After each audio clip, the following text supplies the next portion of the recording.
DPR mengesahkan rancangan undang-undang tentang pertambangan mineral dan batu bara menjadi undang-undang melalui rapat paripurna. Dengan revisi ini, ormas keagamaan, UMKM, dan koperasi bisa mendapatkan izin usaha tambang.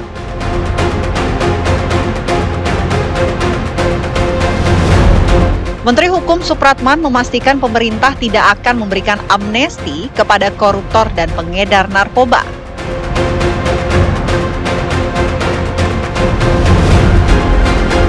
Ratusan pengemudi ojek online dan pekerja angkutan menuntut diberikannya tunjangan hari raya oleh para pengusaha aplikator. Tuntutan pendemo merupakan bentuk akumulasi ketidakpuasan para pekerja angkutan terhadap aplikator atau perusahaan penyedia jasa angkutan. Lantas, apakah aplikator akan memberikan tunjangan hari raya kepada pengemudi ojek online? Saksikan ulasannya di Apa Kabar Indonesia Malam.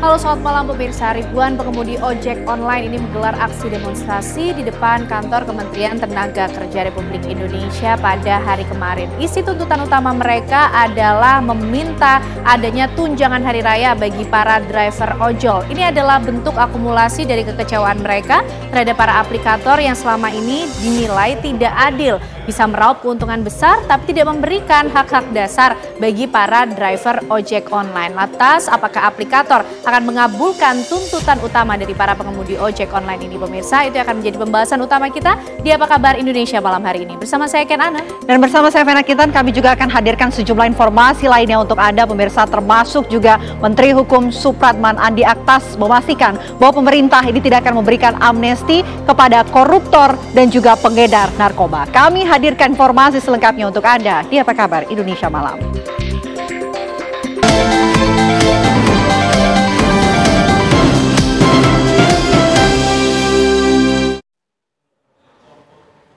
Kita mulai dari informasi yang pertama pemirsa, di mana diduga karena tidak terima warganya membuat polisi tidur, seorang ketua RT di Bogor, Jawa Barat mengamuk dan menganiaya warganya sendiri. Saat ini pihak kepolisian tengah memeriksa istri korban untuk mendapatkan keterangan.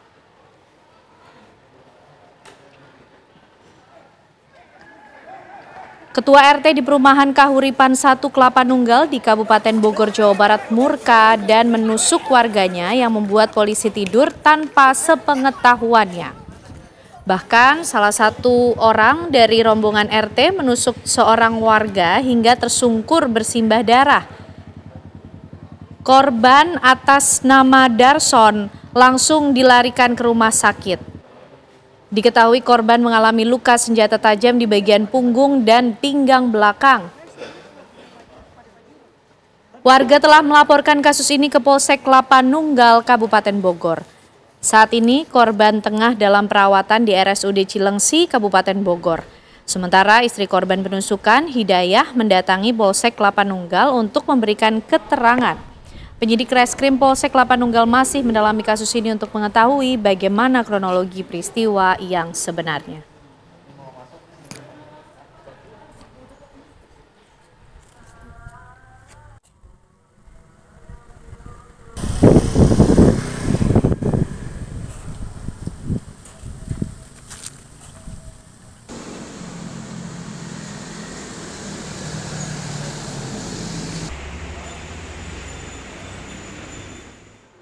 Kita ke informasi lainnya, pemirsa. Pengadilan militer ini kembali menggelar sidang lanjutan kasus penembakan bos rental mobil di Tol Jakarta Merak, kilometer 45.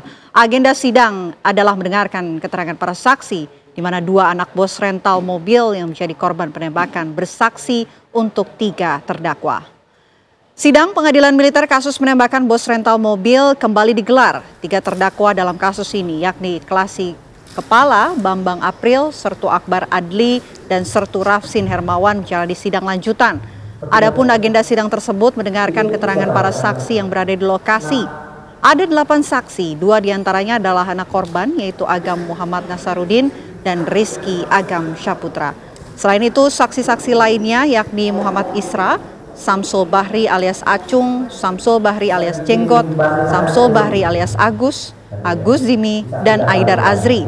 Saksi-saksi tersebut merupakan para saksi yang berada di lokasi dan mengetahui kejadian saat Ilyas Abdurrahman ditembak oknum anggota Angkatan Laut di res area kilometer 45 Tol Tangerang Merak. Sidang dilakukan secara terbuka untuk umum sehingga media dan juga masyarakat ini dapat memantau dan mengikuti jalannya persidangan.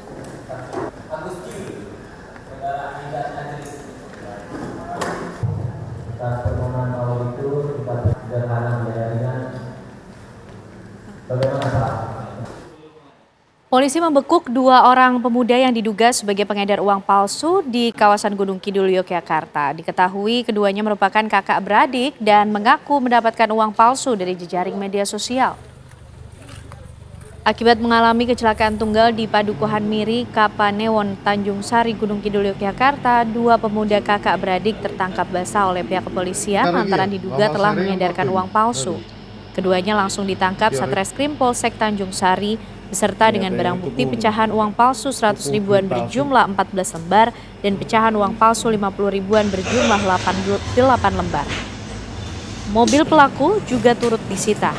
Berdasarkan keterangan kedua pelaku yang berinisial EDP 33 tahun dan DF 28 tahun, warga Kapanewon, Wonosari, Gunung Kidul ini. Keduanya mendapatkan uang palsu dari rekannya di Jawa Barat yang membeli uang palsu melalui jejaring media sosial.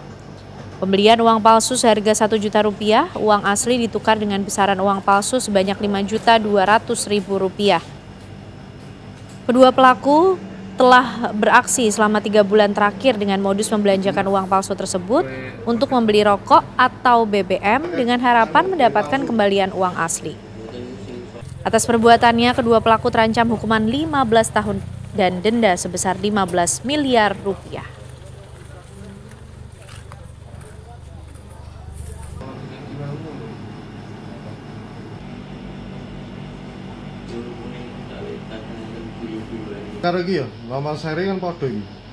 Informasi lainnya pemirsa, DPR mengesahkan RUU tentang pertambangan mineral dan batu bara menjadi undang-undang. Menteri ESDM Bahlil Lahadalia menyatakan kebutuhan batu bara dalam negeri harus diutamakan sebelum diekspor.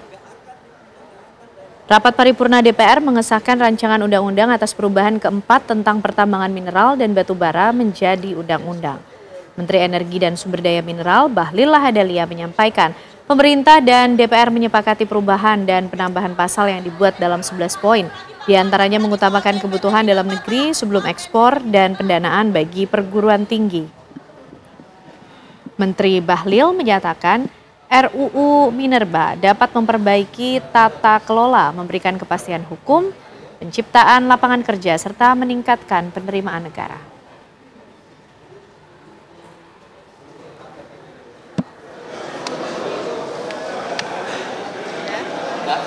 Udah. Apa konfirmasi soal surprise yang diserahkan Presiden untuk revisi undang-undang TNI? Sebenarnya surprise itu sudah terbit pada saat pemerintahan Bapak. Ya pemirsa, hari ini baru saja Sekjen PDIP menggelar konferensi pers, yaitu Hasto Kristianto. Apa kemudian yang dinyatakan atau disampaikan oleh Sekjen PDIP tersebut, pemirsa, kami hadirkan informasi selengkapnya untuk Anda. Usai jeda.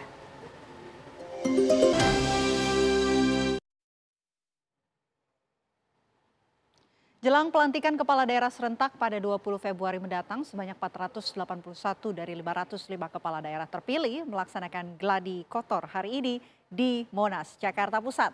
Dan dalam gladi kotor, pemirsa, calon kepala daerah yang akan dilantik dibagi menjadi 30 peleton, kumpulkan terlebih dahulu di Monas sebelum berjalan kaki menuju Istana Negara. Kegiatan ini dimulai pada pukul 8 hingga 11 pagi waktu Indonesia Barat, di mana sejumlah kepala daerah terpilih menyatakan kegiatan hari ini sangat penting untuk menyamakan langkah dan semangat menjalani pemerintahan mewujudkan cita Presiden Prabowo Subianto. Diketahui acara ini merupakan salah satu rangkaian pelantikan kepala daerah terpilih pasca tes kesehatan. Setelah dilantik tanggal 20 Februari nanti, kepala daerah terpilih akan menjalani retret di Magelang pada 21 hingga 28 Februari 2025.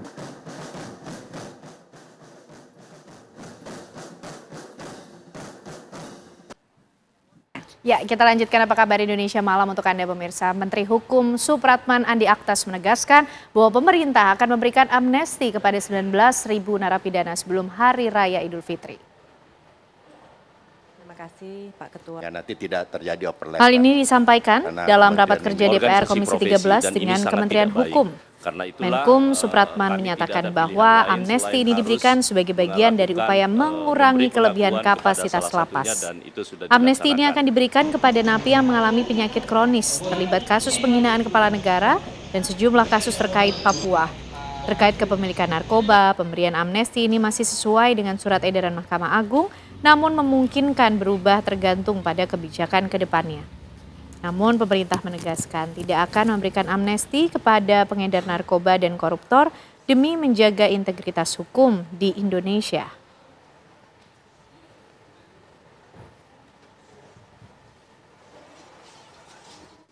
Yang ingin saya tekankan, tidak ada satupun saya pastikan bahwa ada orang yang akan diusulkan untuk menerima amnesti. Makanya itu dari 44.000, Pak. Karena tidak boleh kami langsung tiba-tiba memberikan kepada Presiden sebelum betul-betul di Kementerian Hukum yakin bahwa 4 kriteria yang sejak awal kami sudah laporkan dan disetujui oleh Presiden.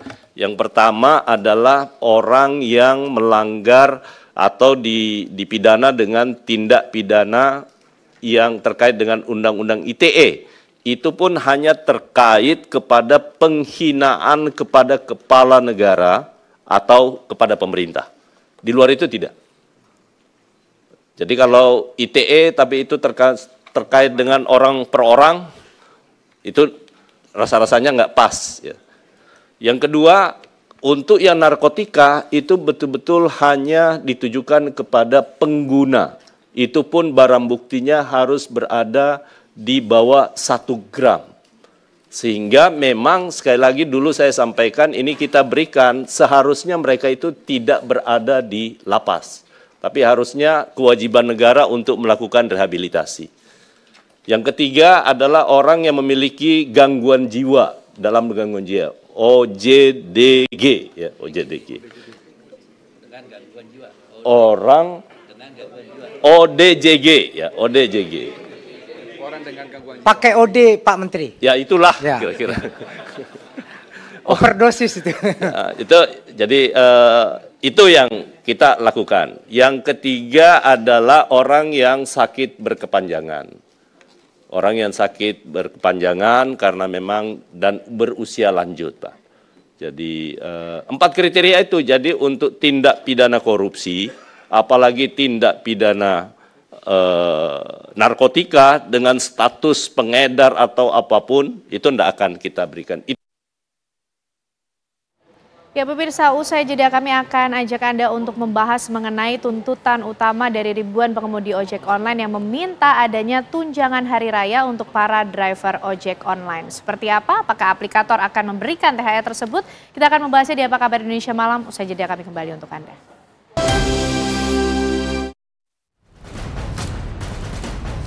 Ratusan pengemudi ojek online dan pekerja angkutan yang tergabung dalam sejumlah organisasi menggelar aksi unjuk rasa di depan gedung Kementerian Ketenagakerjaan Jakarta Selatan Senin pagi. Para pengemudi menuntut diberikannya tunjangan hari raya oleh para pengusaha aplikator. Termasuk dihapuskannya layanan aceng dan slot yang dinilai sangat merugikan lantaran tarif yang didapat hanya Rp5.000 meskipun jarak tempuhnya jauh.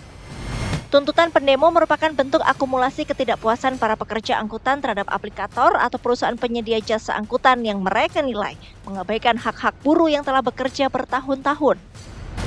Pihak Kementerian Tenagakerja telah menerima perwakilan pengemudi dan pekerja angkutan untuk berdialog dan menerima aspirasinya. Menteri Tenagakerja Yasir Lim menegaskan jika aturan THR sedang dirumuskan Kemenaker demi memastikan hak pengemudi terpenuhi.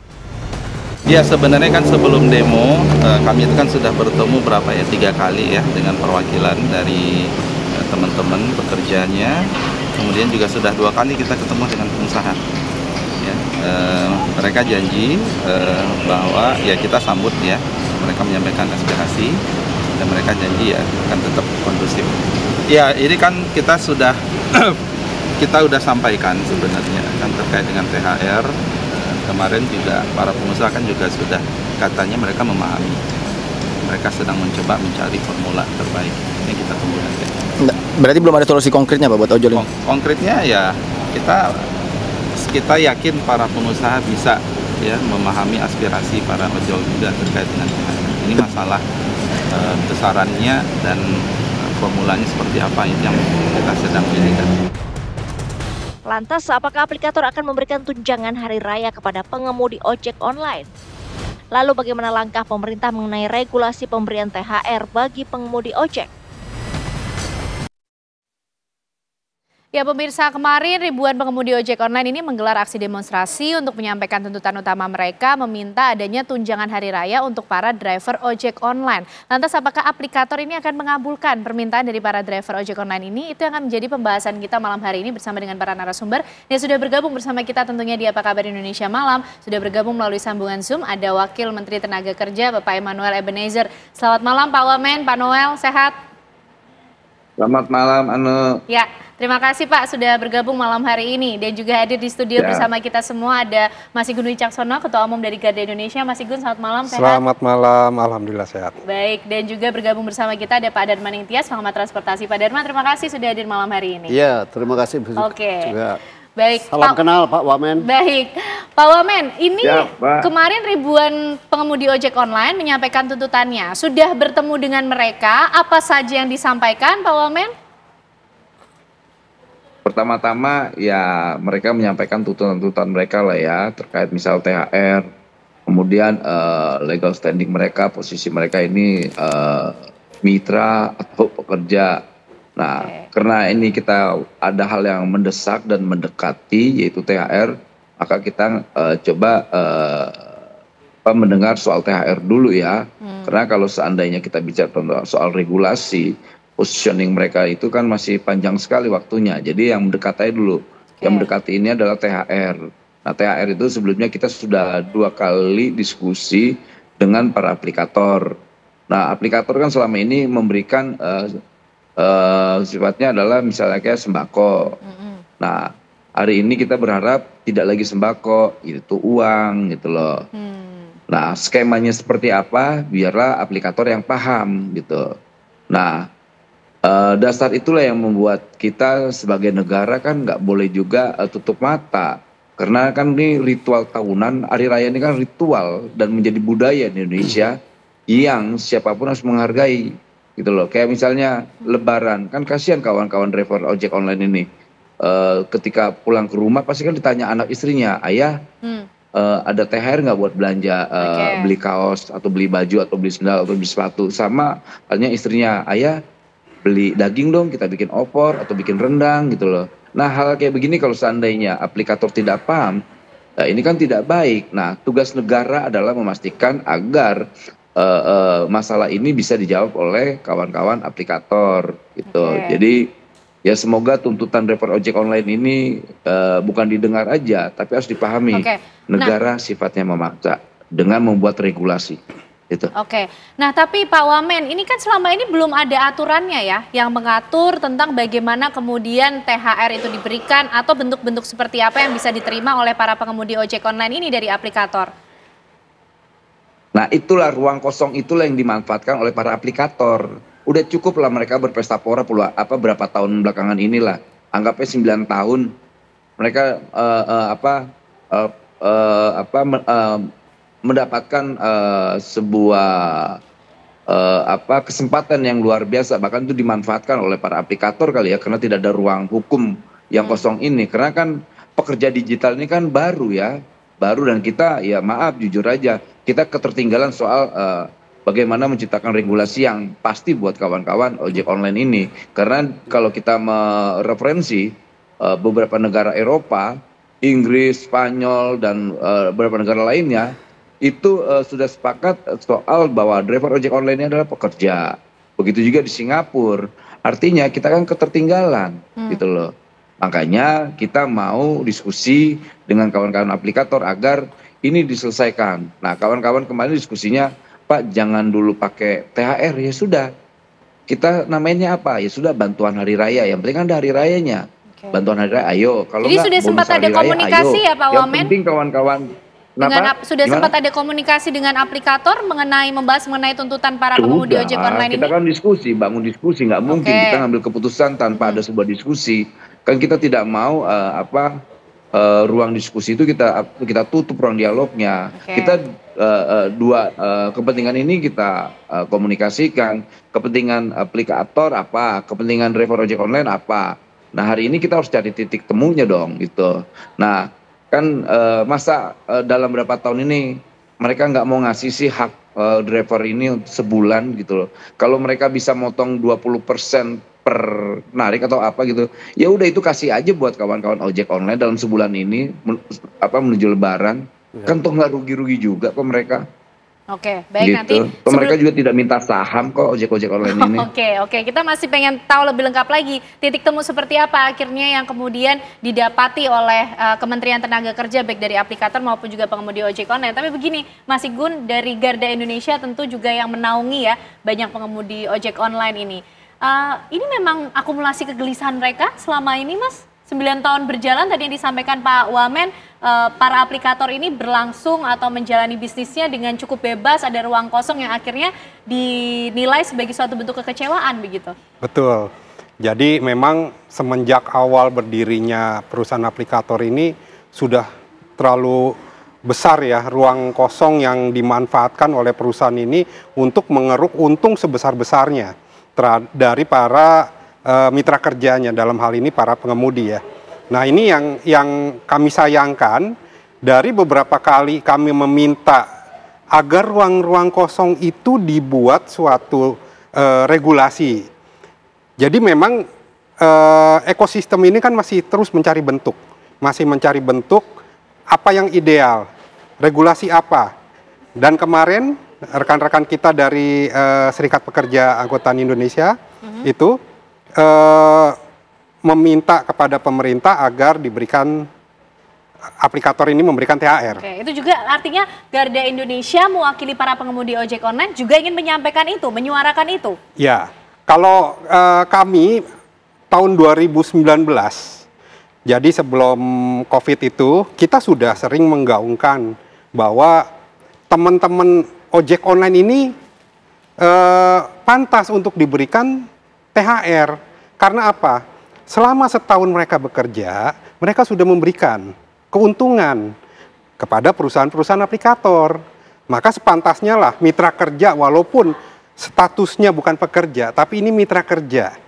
Di situ mitra kerja ini yang ada dipotong biaya aplikasi diambil oleh perusahaan aplikator. Ya pada saat hari raya ini berikanlah apresiasi kepada teman-teman kami ini berupa THR atau bantuan hari raya yang tadi disebut oleh Pak Wamen.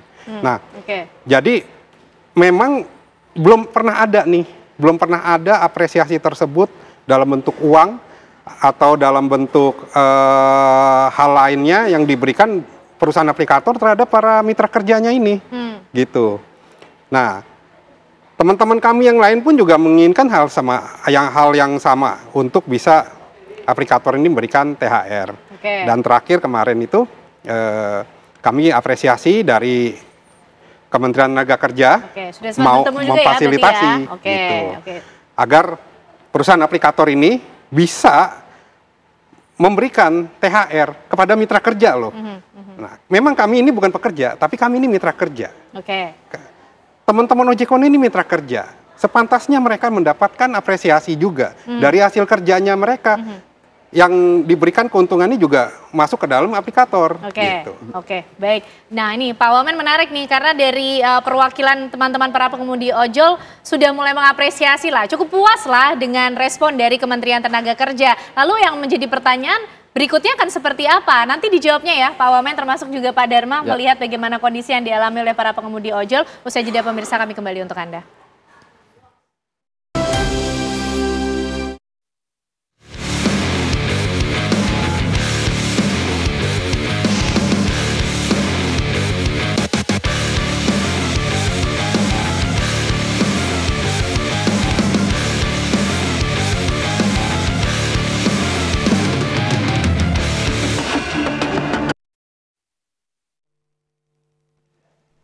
Ya, sebelum kita lanjutkan diskusi kita pemirsa, kami hadirkan untuk Anda informasi yang kami coba rangkum di mana inilah tuntutan demonstrasi dari para pengemudi ojek online.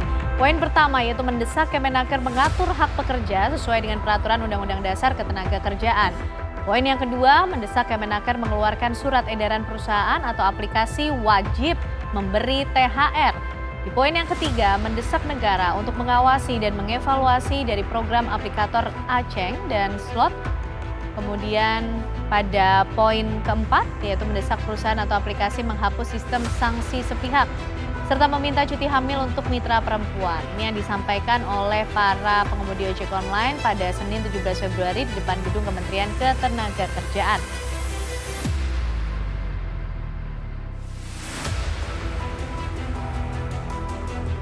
Merespon apa yang menjadi tuntutan para pengemudi ojek online ini pemirsa, Tirza Munusami, Chief of Public Affairs of Grab Indonesia atau dari Grab Indonesia ini menyampaikan bahwa perusahaan telah menjalankan berbagai inisiatif untuk mendukung kesejahteraan mitra pengemudi dalam jangka panjang. Disampaikan pada hari Selasa hari ini, 18 Februari 2025 sebagai bentuk respon dari tuntutan para pengemudi ojek online.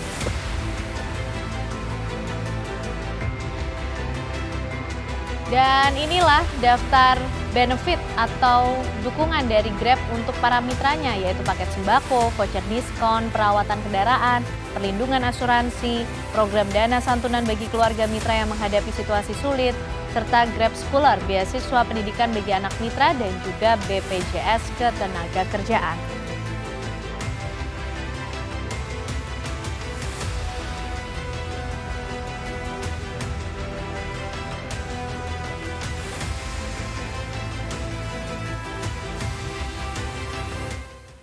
Baik, kembali kita akan membahas yang menjadi tuntutan para pengemudi ojek online. Pak Wamen, diapresiasi oleh Garda Indonesia mewakili para pengemudi ojek online langkahnya ya. Kemarin sudah bertemu dengan Pak Wamen sendiri menyuarakan apa yang menjadi kekecewaan mereka atau kegelisahan mereka. Tapi dari pihak Grab pun Pak, tadi kami mengutip juga mereka menyampaikan selama sejauh ini juga sebenarnya sudah begitu banyak inisiatif atau dukungan yang diberikan kepada mitra. Lalu titik temu seperti apa yang diperoleh oleh Kemenaker?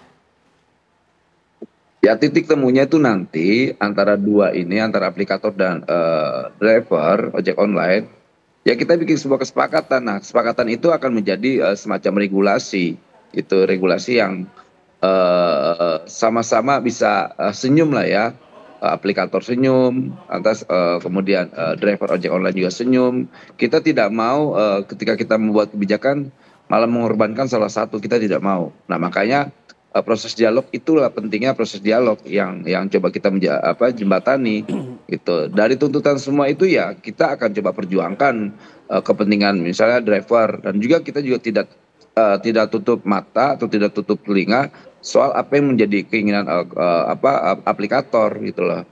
Tapi sekali lagi tidak ada yang namanya deadlock. Yang ada adalah negara tetap akan melakukan yang namanya membuat semacam regulasi ya. Dan regulasi itu adalah sifatnya memaksa. Okay. Dan tadi terima kasih juga dari kawan-kawan ojek online tadi menyampaikan apresiasinya. Sekali lagi itu adalah tugas negara. Karena kita dibayar oleh pajak-pajak kawan-kawan driver. Gitu. Okay, nah baik. Tugas kami ya ini, melindungi warga negaranya. Tugas negara untuk hadir bersama rakyat termasuk tadi membuat suatu regulasi, ini artinya akan dikabulkan tuntutan mereka mendapatkan THR Pak bagi para pengemudi ojek online, itu yang akan diatur di Kemenaker? Ya wajib lah, kita harus ada dong. Gini, kalau seandainya tidak ada, ya kewajiban negara harus memaksa dengan surat edaran atau apapun namanya. Ya nggak boleh tidak dong, kasihan dong. Masa ada orang-orang yang bekerja untuk dapat THR, kemudian ojek online yang bekerja bertahun-tahun, cuma hanya bengong di jalanan, duduk di jalanan. Gimana rasanya tuh? Gitu loh. Oke, baik Pak Wamen. Kita coba akan kembali mendengar suara para pengemudi ojek online ya Pak Wamen. Mas Igu dan juga Pak Dharma. Siap. Kami ajak Anda bergabung dengan rekan kami Putri Sofia yang sudah bersama dengan para pengemudi ojek online di sana untuk melihat bagaimana respon ataupun mungkin suara-suara yang ingin disampaikan oleh mereka. Silakan Putri Sofia. Selamat malam Kanana dan juga pemirsa, benar sekali kemarin masa dari para pengemudi ojol telah melakukan aksi unjuk rasa di depan kantor Kementerian Ketenagakerjaan pada Senin 17 Februari 2025 lalu. Dari unjuk rasa tersebut memang ada beberapa tuntutan, salah satunya ini adalah tuntutan mengenai pemberian tunjangan hari raya, gaji dan upah yang layak, dan juga perlindungan bagi para mitra kerja dan juga pengemudi ojol yang ada. Namun tentu kita penasaran sebenarnya seperti apa respon dari para pengemudi ojol, dan saat ini saya sedang berada di Bilangan Jakarta Pusat untuk berbincang secara langsung dengan beberapa pengemudi ojol yang kini memang sedang berada di wilayah Jakarta Pusat. Nah, selamat malam Pak, dengan Bapak siapa? Dengan Bang Roni. Bang Roni. Oke, Pak Roni, kemarin kan sudah ada demo nih. Nah, tanggapannya seperti apa sih Pak? Untuk demo tentang THR ya, tanggapan kita sih mudah-mudahan terrealisasi, tapi kecil kemungkinan sih. Tapi kalau kita dari ojol sih mengharapnya bisa terlaksana lah terjadinya pembagian THR buat ojol-ojol di seluruh Indonesia. Pak Roni, ini sudah menjadi pengemudi ojek online sejak kapan Pak? Saya ojol dari tahun 2016, sudah kiprah di dunia ojol. Pak, ini kalau boleh tahu sistem gaji atau upah dari pengemudi ojol ini seperti apa sih Pak? Dan pernah nggak Pak dapat tunjangan hari raya? Untuk sistem gaji kita nggak ada gaji untuk ojol. Intinya kalau kita nggak keluar, nggak ngebit, nggak narik, ya kita nggak dapat duit. Untuk selama ini, selama 2016 kita udah di ojol, belum pernah mendapatkan tunjangan hari raya. Ya, belum pernah. Oke Pak, ini kedepannya harapannya dari Pak Roni sendiri seperti apa sih Pak? Kedepannya kalau emang bisa terjadi untuk ojol didapat tunjangan hari raya, alangkah baiknya. Kita semua ojol merasa bersenang kalau emang itu terjadi. Tapi kita coba aja gimana kelanjutannya untuk kedepannya. Terima kasih banyak Pak Roni. Kita juga akan tanya satu lagi pemirsa dengan pengemudi ojol, dengan Bapak siapa Pak? Selamat malam. Pak Salim. Ya, oke, Pak Salim sudah menjadi pengemudi ojek online sejak kapan nih Pak? Sejak habis COVID tahun 2021.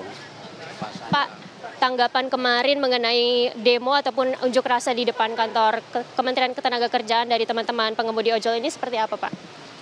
Saya nggak langsung ke lapangan, langsung saya on beat, nggak ikut demo nggak. Kalau saya ikut demo, keluarga saya di rumah nggak ngebul dapur, nggak pernah ikut demo selama ada demo, karena saya on beat terus. Kalau untuk sekarang ini bagaimana Pak, sistem gaji atau upah di platform yang Bapak ini kerja? Nggak ada sistem gaji, karena kita ini, karena saya ini apa tuh, kalau nggak naring ya nggak dapat duit gitu. Kalau nggak THR saya, karena ini saya sebagai driver gitu, jauh kalau mau dapat THR. Kalau untuk harapan ke depannya nih Pak, sudah ada demo unjuk rasa untuk menuntut adanya THR bagi para pengemudi ojol. Harapan Bapak seperti apa sih Pak? Ya orang tahu, soalnya saya seorang mitra. Kalau kita bikin kesalahan diputus kita. Kalau kita bikin kesalahan pekerjaan, kena kode etik apa, karena saya seorang mitra saya. Kalau bikin kesalahan, banyak kesalahan, kena kode etik, lama-lama kita diputus mitra. Karena bukan pegawai tetap. Kecuali perkantoran kita pegawai dapat THR. Iya, karena saya seorang mitra. Gitu. Terima kasih banyak Pak Salim atas waktunya. Selamat kembali bekerja Pak. Dan itu tadi pemirsa beberapa tanggapan dari para pengemudi ojol. Ada yang menyebut bahwa optimis ini dari unjuk rasa tadi bisa memberikan angin segar begitu bagi para pengemudi ojol untuk mendapatkan tunjangan hari raya. Namun ada sebagian yang memang sedikit pasrah begitu, mengingat bahwa statusnya ini sebagai mitra, bukan pegawai dari platform tempat mereka bekerja. Untuk sementara kembali ke studio Kenana. Terima kasih Putri Sofia. Pak Wamen mungkin merespon, ini ada yang memelihara harapan dari tuntutan yang sempat mereka sampaikan, meskipun Pak ada juga pesimisme nampaknya yang terlihat.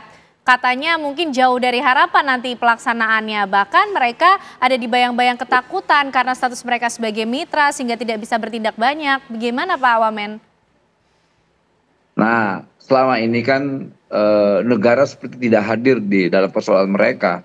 Nah, kali ini kan negara menjamin, gitu loh. apalagi saya, ketika mereka nanti misalnya demo, karena demo itu, demonstrasi itu kan hak warga negara yang dilindungi konstitusi, kemudian mereka diberi sanksi, ya itu bisa kita pertanyakan. Katanya mitra, kok ada sanksi? Gitu loh. Itu kan berarti ada ikatan kerja. Gitu loh, nggak boleh dong. Pokoknya selama demonstrasi tidak anarkis dan sebagainya, itu dilindungi oleh undang-undang. Nah kemudian hak-hak mereka juga harus terpenuhi. Bisa terkait ada sebuah bentuk kegelisahan, ya wajar. Selama ini kan ya jujur aja, berapa tahun, 9 tahun lebih dari 2015 itu namanya ojek online itu sudah ada, sudah hadir. Kan tidak ada regulasi yang berpihak kepada mereka. Nah kali ini kita negara nih hadir. Kalau seandainya mereka takut juga ya wajar, mereka trauma. 9 tahun nggak ada hasil apa-apa. Gitu, karena negaranya abai. Seakan-akan mereka tidak ada, itu kan tidak baik. Nah sekarang negara hadir, manfaatkan kehadiran negara hari ini dong, gitu. Masa kita support habis-habisan merekanya acuh tak acuh, jangan dong. Gitu. Baik. Ayo sama-sama kita berjuang. Ini kan kepentingan kawan-kawan ojek online. Baik Pak Wamen. Pak Dharma, ini gimana? Negara berkomitmen untuk hadir, ikut membela apa yang menjadi hak-hak dari para pengemudi ojek online yang selama ini menjadi mitra. Kalau Pak Dharma melihat selama ini dinamikanya yang terjadi itu seperti apa sih Pak? Ya memang pertama saya apresiasi kepada Pak Wamen yang punya komitmen kuat untuk melindungi para driver ini. Saya kira saya support Pak Wamen dan saya apresiasi. Ya, makasih, Pak. Artinya saya kira ini merupakan langkah maju dari Kementerian Tenaga Kerja. Tapi memang problemnya memang ya kalau kita petakan teman-teman ojol ini kira-kira selama 8 tahun awal itu kan selalu aja ketika ada persoalan larinya ke perhubungan. Karena dianggap ini domainnya perhubungan. Nah, tapi sebetulnya teman-teman ini dihadapkan pada beberapa institusi. Karena perizinan dari online itu kan ada di Kominfo. Ya, Kominfo. Lalu hubungan relasi kerjanya ada di tenaga kerja. Karena itulah ketika bicara THR, kita ingatkan bahwa ini bukan domainnya perhubungan, tapi ini domainnya ke Kementerian Tenaga Kerja. Karena itu mereka sekarang larinya ke tenaga kerja. Sempat ke Kementerian Sosial karena terkait dengan status mereka. Tapi yang tepat adalah ke tenaga kerja. Dan saya kira saya sepakat dengan Pak Wamen lah bahwa ini kan relasi kerjanya sudah panjang. Artinya kalau relasi kerjanya sudah panjang dan tidak ada keterputusan, artinya katakanlah saya misalkan saya driver terus menerus, itu kan berarti ada ikatan kerja. Kalau ikatan kerja berarti ada hak dan kewajiban yang harus dipenuhi termasuk oleh aplikator. Menurut saya kalau tuntutan THR itu soal kecil. Kenapa? Lihat aja berapa miliar yang dihabiskan oleh aplikator untuk memberikan sponsor event-event tertentu misalnya. Yang sebenarnya bisa dialihkan. Yang sebetulnya bisa dialihkan itu. Ya, tadi sepakat juga misalnya dengan Pak Wamen. 20% potongan setiap kali narik dalam 2 bulan inilah. Kan puasanya Maret sama Februari ini ya. Februari mulai dipotong lah misalnya. Cukup itu untuk memberikan THR. Katakanlah nggak 20% lah. 15%-nya dialokasikan untuk THR cukup. Gitu. Atau kalau memang mengalami penurunan, ya saya tidak tahu ya, tapi saya punya keyakinan bahwa staf-staf di kantor pasti gajinya jauh lebih artinya aplikator tinggi. Sebenarnya punya kemampuan untuk melakukan kemampuan itu. Yang tidak ada adalah kemauannya. Jadi saya sepakat dengan Pak Wamen, harus dipaksa. Ada regulasi yang bisa memaksa kepada aplikator untuk membayarkan itu. Kalau soal uangnya ada, soalnya buktinya dari mana? Oh, dia pasang jadi sponsorship berbagai event dengan besar-besar kok. Masa untuk orang yang mencari duit nggak ada. Driver ini kan yang mencari duit untuk aplikator. Pak, ini kan bukan hanya 1-2 tahun, sudah 8-9 tahun berjalan. Kalau Pak Dharma melihatnya apa yang sama ini menjadi kendala? Sehingga kok baru sekarang akhirnya mendapatkan perhatian begitu. Ya, ini juga proses dari proses internalisasi dari teman-teman pengemudi sendiri ya. Pada awal-awal itu kan mereka masih dihadapkan pada persoalan-persoalan misalnya regulasi di perhubungan. Itu kira-kira baru tuntas kan 2019 dengan keluarnya Permen nomor 12 tahun 2019. Nah, pasca itu kan sedikit agak terganggu karena pandemi. Jadi kesadaran itu juga terkumpul lagi. Baru pasca pandemi regulasi dari perhubungannya sudah jelas, mereka memiliki kesadaran bahwa loh kok saya ini tereksploitasi terus. Kenapa kok hak-hak saya nggak pernah ada gitu. Kenapa potongan saya terlalu tinggi? Kemana potongan itu larinya? Kan gitu. Nah, akhirnya sekarang mulailah mereka punya kesadaran soal THR, soal hubungan kerja, soal begitu. Nah, jadi saya kira ini memang momen untuk menata proses bisnis transportasi online itu. Nah, kebetulan juga di Kementerian di Komisi 5 kan juga mau merevisi undang-undang LLAC yang mungkin juga nanti di dalamnya akan mengatur soal posisi dari angkutan online ini. Karena itu inline lah apa yang akan dilakukan oleh Kementerian Tenaga Kerja ini dengan yang akan dilakukan oleh DPR dan Kementerian Perhubungan untuk merevisi undang-undang LLAC gitu. Jadi nanti dari segi transportasinya itu diatur di dalam undang-undang LLAC, dari segi relasi kerjanya, hubungan kerjanya itu diatur oleh Kementerian Tenaga Kerja. Jadi saya kira perlu ada sinergi antar kementerian yang dilakukan. Saya kira memang begitu antara Kementerian Tenaga Kerja, Kementerian Perhubungan lalu Kominfo memang perlu duduk bersama untuk mengatur proses bisnis di transportasi online ini. Bukan hanya ojolnya saja, tetapi juga taksinya. Baik. Pak Mas Igun, ini ruang-ruang mana saja sebenarnya sudah dimanfaatkan untuk bisa menyuarakan apa yang menjadi kegelisahan dari para pengemudi ojek online ini sih Mas Igun selama ini? Ya, jadi 10 tahun belakangan ini memang seperti yang dikatakan oleh Pak Dharma bahwa rekan-rekan kami termasuk kami ini juga lebih kepada Kementerian Perhubungan kemarin. Regulasi itu kami kedepankan untuk alat transportasinya dahulu. Karena alat transportasi ini vital bagi para pengemudi untuk bisa dibuatkan legal standingnya terlebih dahulu. Nah, dari situ di tahun 2019 tuntutan kami pada tahun 2018 kami menuntut kepada pemerintah dalam hal ini pada presiden pada saat itu untuk mengatur pertama adalah tarif ojek online maupun potongan biaya aplikasi dan undang-undang mengenai transportasi online gitu. Namun pemerintah merespon dengan mengatur tarif terlebih dahulu. Nah, Kemenhub yang menjadi fasilitator Kementerian Perhubungan. Jadi selama 2018, 2019 hingga kami kepotong di pandemi, ya kan? Itu kita membahasnya mengenai seputaran tarif. Putaran tarif dan seputaran potongan biaya aplikasi. Nah, itu yang lebih difokuskan kemarin ya. Nah, ini kan dinamika ini terjadi nih. Teman-teman ini menginginkan bentuk hubungan antara perusahaan aplikator dengan para pengemudi seperti apa idealnya gitu. Baik Mas Igun. Baik. Nah, Pak Wamen mungkin singkat penutup karena harus bergerak ke program yang lainnya. Pak Wamen merespon dan melaporkan mungkin apa yang sudah dilakukan atau dikerjakan oleh Kemenaker untuk menanggapi apa yang menjadi tuntutan para pengemudi ojek online. Iya. Per hari ini yang pasti dari semenjak saya masuk di Kementerian Tenaga Kerja, ya saya lagi fokus bagaimana memperjuangkan hak-hak kawan-kawan ojek online itu sendiri. Entah bentuknya regulasi atau apa, tapi ini kita perjuangkan lah ya. Karena itu kita tidak mau negara abai dalam persoalan-persoalan ketenagakerjaan khususnya digital worker ya.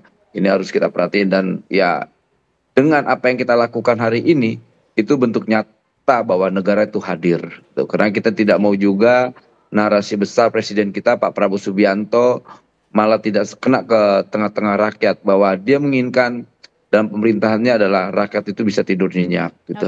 Oke.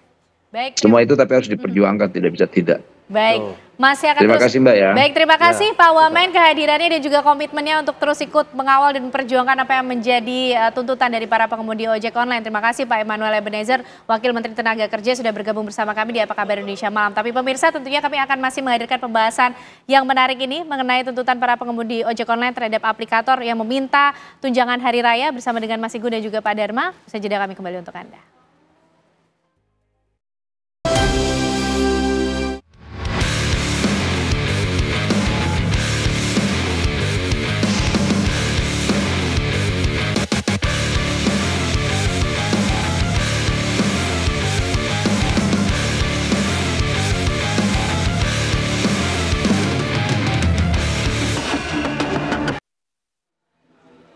Ojol minta THR, aplikator diteror, begitukah pemirsa Mas Igun? Inikah bentuk akumulasi kekecewaan dari teman-teman pengemudi ojek online? Karena mungkin selama ini merasa, tadi kalau dipilih narasinya dieksploitasi begitu oleh para aplikator. Memang selama ini yang mereka dapatkan seperti apa sih Mas Igun? Ya, yang didapatkan dari para pengemudi ini sebenarnya hanya tinggal bagi hasil aja. Bagi hasil dalam hal ini adalah biaya potongan aplikasi. Dalam Kepmenhub nomor 1001 2022, potongan biaya aplikasi itu maksimal 20%. Sedangkan fakta yang terjadi di lapangan, laporan dari rekan-rekan kami di seluruh Indonesia ya, tidak hanya di Jakarta, itu potongan hampir mencapai 50%. Anggap aja 50% lah. Jadi bukannya kami diberikan tunjangan dalam hal baik itu THR atau yang lain, kami ini dieksploitasi dengan biaya potongan yang seharusnya dalam regulasi maksimal 20%, namun dipotong hingga 50%. Nah, belum lagi tentang tarif, pelanggaran tarif. Nah, tarif ini tercantum dalam Permenhub 12 tahun 2019, yang seharusnya 2.500 per kilometer, namun sekarang pihak perusahaan aplikator yang besar-besar ya, itu menerapkan mereka ada namanya skema, ada yang slot namanya, ada yang aceng namanya. Itu tarif sangat murah sekali.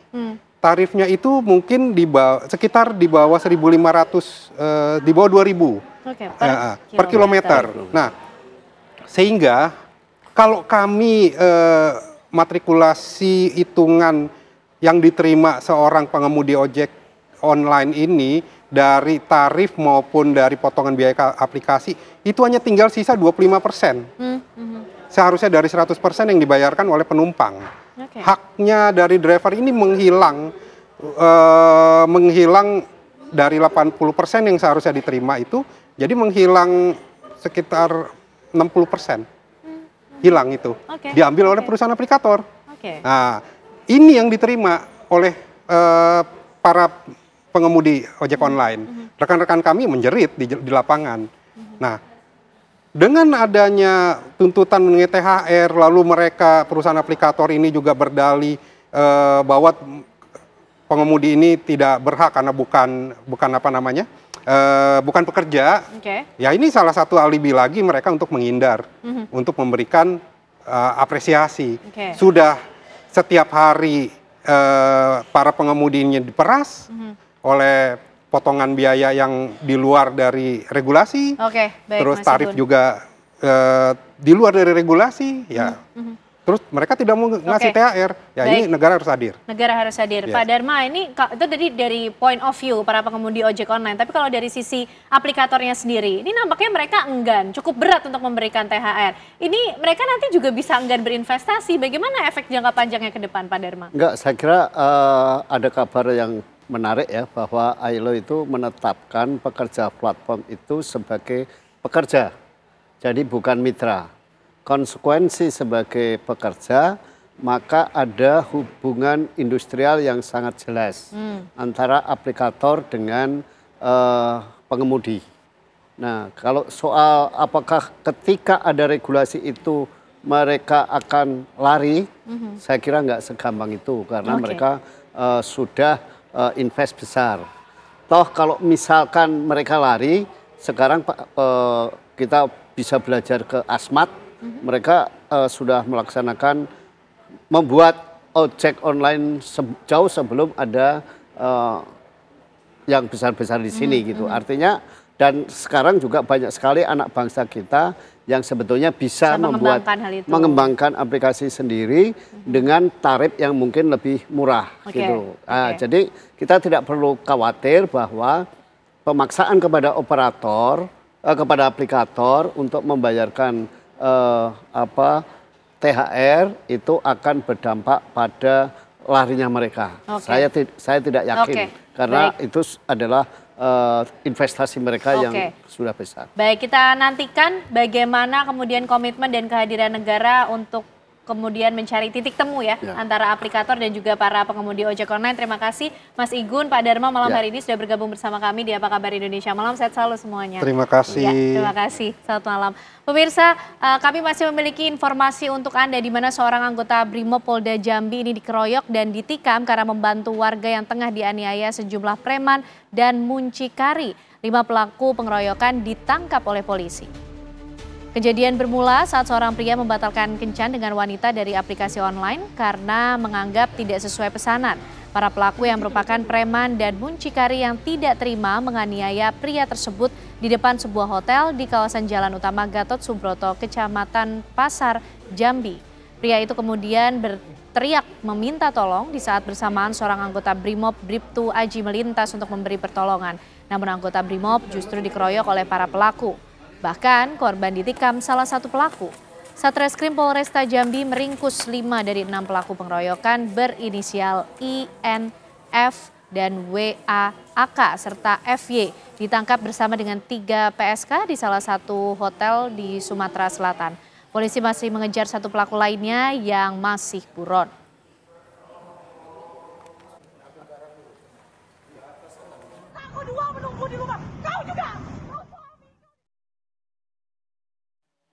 Ya, informasi lainnya pemirsa, diduga selingkuh 2 pegawai kantor imigrasi kelas 1 Pekanbaru digerebek oleh istri dan suami yang sah di pinggir jalan.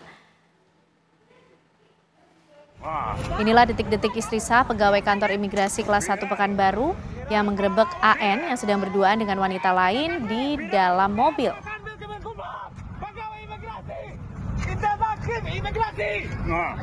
Viral.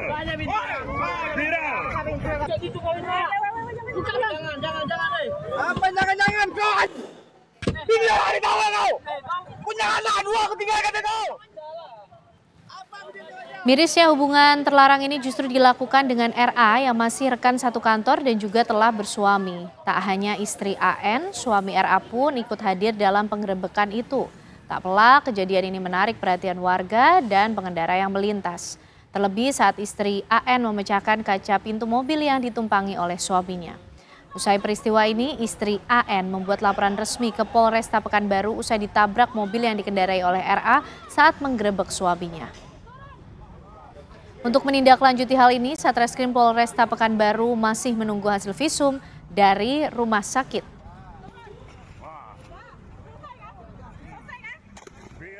Kedua orang tersebut merupakan petugas atau pegawai di kantor imigrasi kelas 1 TPI Pekanbaru. Kami sudah melaporkan kepada pimpinan pada kesempatan pertama.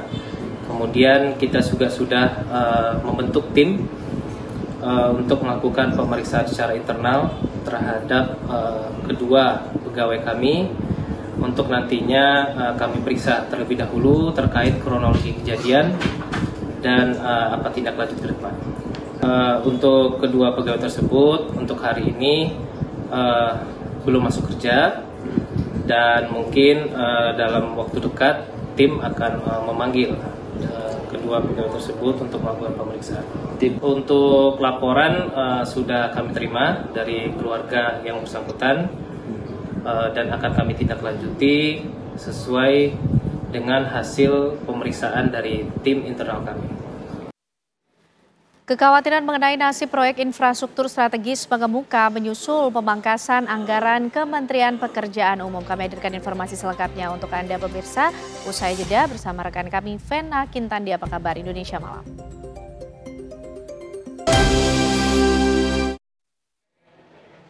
Kekhawatiran mengenai nasib proyek infrastruktur strategis mengemuka menyusul pembangkasan anggaran Kementerian Pekerjaan Umum. Keberlanjutan mega proyek Ibu Kota Nusantara juga menjadi taruhan.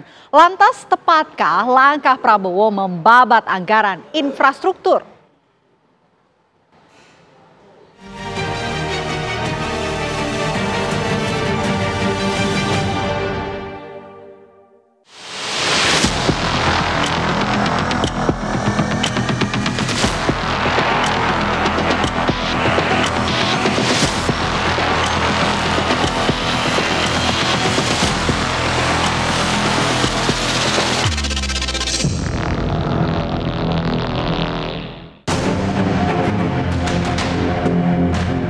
Infrastruktur sepertinya tak lagi menjadi anak emas di masa pemerintahan Prabowo Subianto.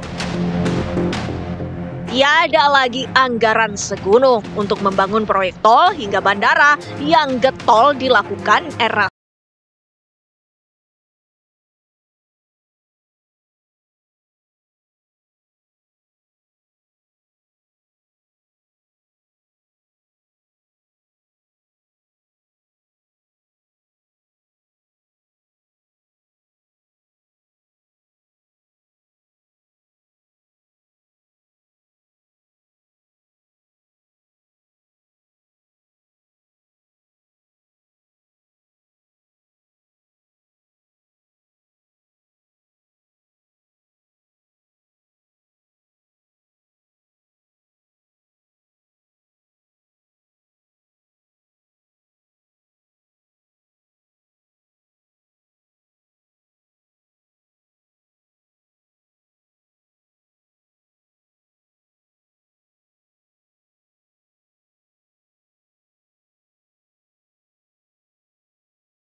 jalan pun ikut terpengaruh. Perbaikan tuh selalu nggak ada itu nggak. Walaupun kita walaupun kita anggaran itu masih dalam peninjauan, masih posisi dalam politik anggaran, tapi kan ini Januari lewat, begitu Januari lewat ya ada beberapa orang masih makan kan. Jalan juga pada urusan-urusan juga masih kita perbaiki itu. Tak hanya di Kementerian PU, riuh suara minor tak puas anggaran dipangkas keras berdengung. Pegawai hingga pejabat ramai-ramai buka suara tak mampu menjalankan program bila jatah kas begitu dalam dipangkas. Menteri dan kepala lembaga berteriak meminta kebijakan penghematan itu dikaji ulang. Kementerian Keuangan kemudian merekonstruksi anggaran sejumlah kementerian dan lembaga pada APBN 2025. Kebijakan itu tertuang dalam surat edaran Menteri Keuangan sebagai tindak lanjut dari instruksi Presiden nomor 1 tahun 2025. Dalam edaran itu khusus anggaran Kementerian Pekerjaan Umum turut direvisi.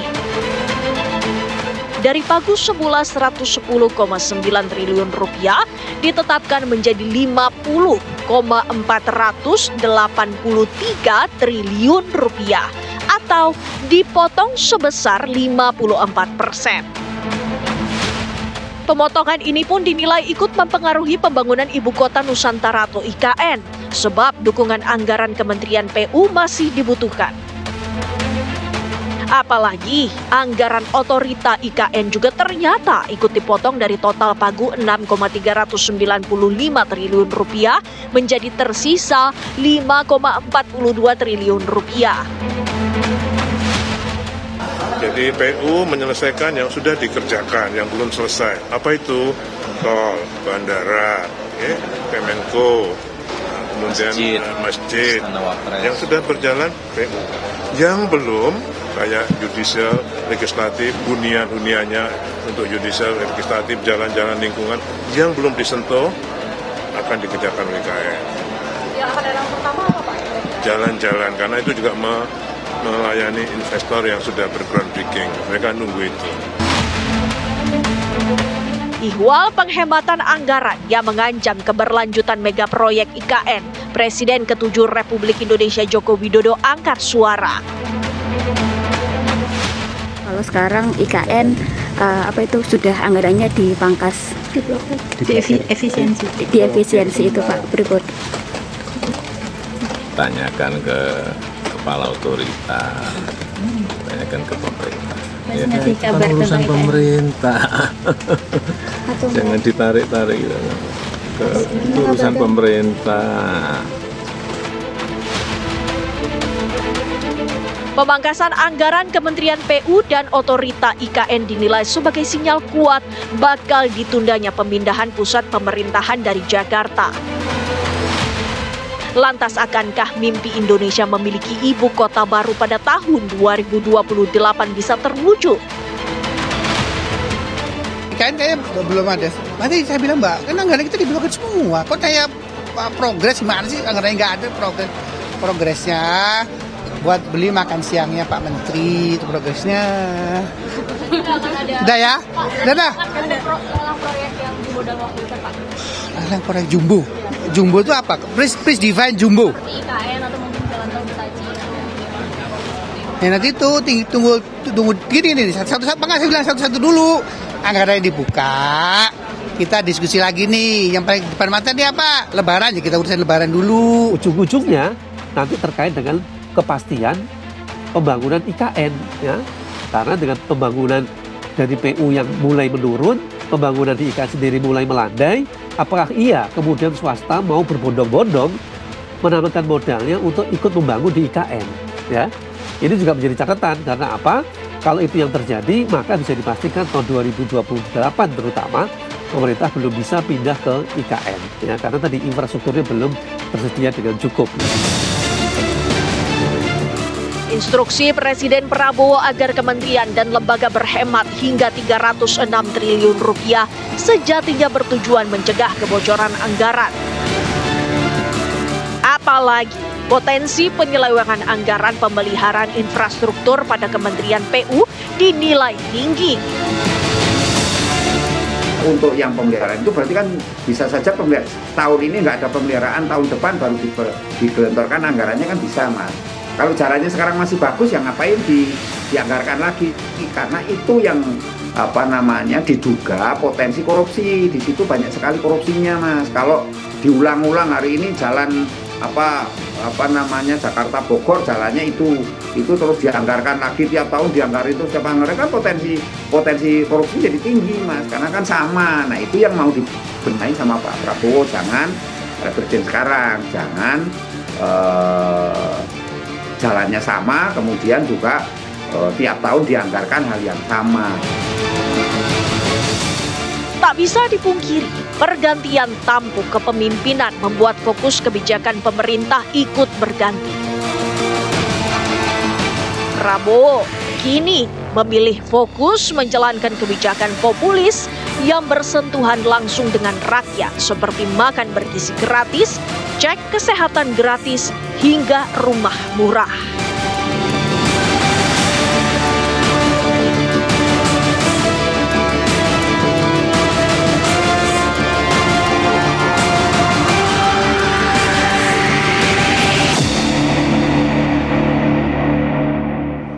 Presiden Prabowo Subianto kembali menggelar rapat terbatas di Istana Negara Jakarta hari ini.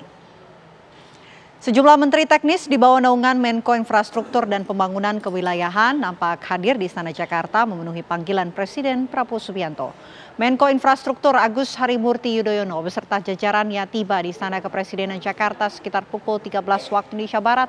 Selain AHY, nampak juga datang Menteri Perhubungan Budi Purwagandi, Menteri Perumahan dan Kawasan Pemukiman RI Marwarar Sirait, Menteri Pekerjaan Umum Dodi Hanggodo, dan Menteri ATR BPN Nusron Wahid. Menko Infrastruktur AHY mengatakan jajaran menteri di bawah naungan dirinya menghadap langsung Presiden Prabowo guna memaparkan sejumlah progres dari kinerja kementerian.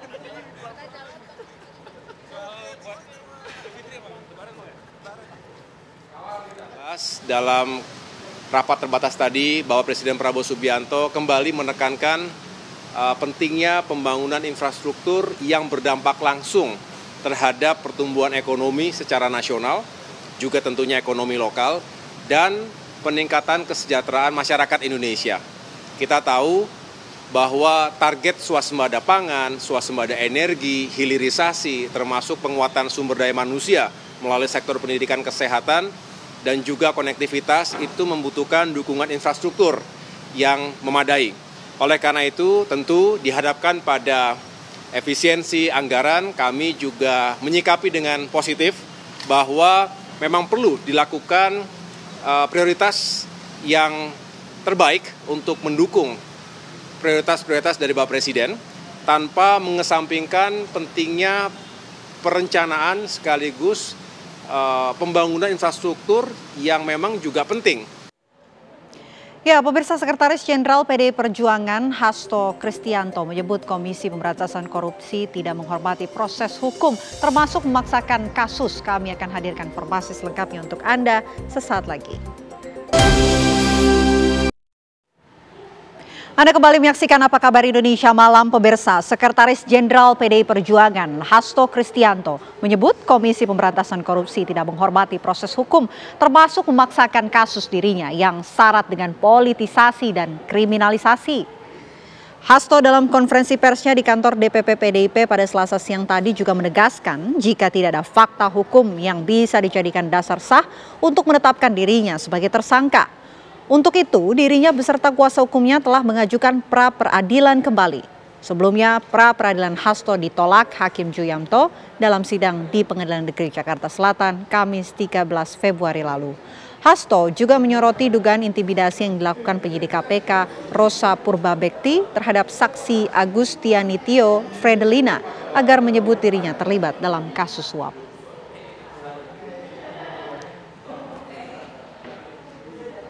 Pada hari ini, setelah cukup lama berdiam diri, melakukan perenungan terhadap berbagai bentuk kriminalisasi hukum yang ditujukan kepada saya, maka tibalah saatnya untuk memberikan penjelasan kepada seluruh masyarakat Indonesia dengan sebenar-benarnya.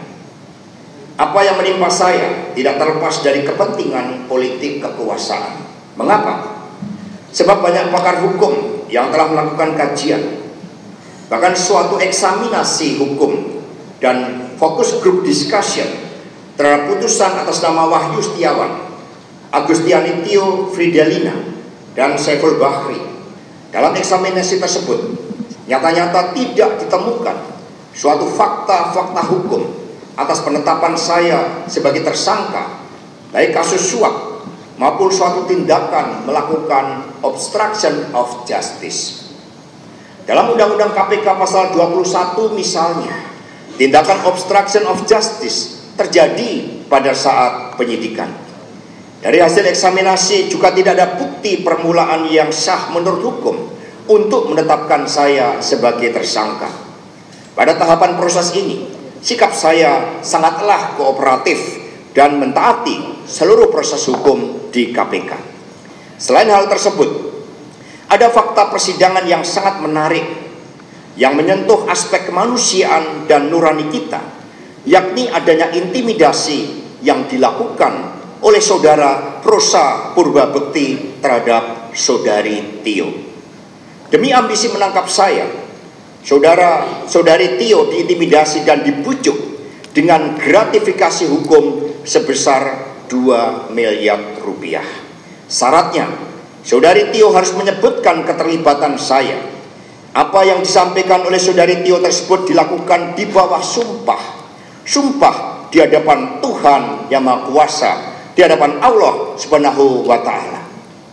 Tidak hanya itu, saudari Tio juga diminta untuk menyebut orang-orang di lingkaran pertama Ibu Megawati Soekarno Putri agar bisa dibidik para penyidik tersebut. Ini baru disampaikan kemarin, ya, di dalam keterangan resminya. Saya berharap sebagai bagian dari institusi penegak hukum, sudah sepatutnya kalau KPK menghormati proses pra-peradilan yang sedang kami lakukan. KPK harus memastikan penegakan hukum yang berkeadilan.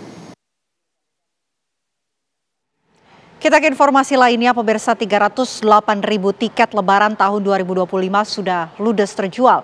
Tiket yang sudah terjual atau dipesan ini untuk keberangkatan berbagai tujuan dari Stasiun Gambir dan Pasar Senen, Jakarta. Tiket Lebaran 2025 telah ludes terjual atau dipesan untuk keberangkatan berbagai tujuan dari Stasiun Gambir dan Pasar Senen, Jakarta Pusat. Tiket yang dipesan untuk berbagai jurusan seperti Semarang, Pekalongan, Surabaya, Purwokerto, dan Yogyakarta. Iksvan Henry Wintoko, manajer Humas PT KAI Daob 1 Jakarta mengatakan, para penumpang KAI tak perlu khawatir, pemesanan tiket Lebaran masih dapat dipesan melalui aplikasi Access by KAI dan kanal resmi lainnya.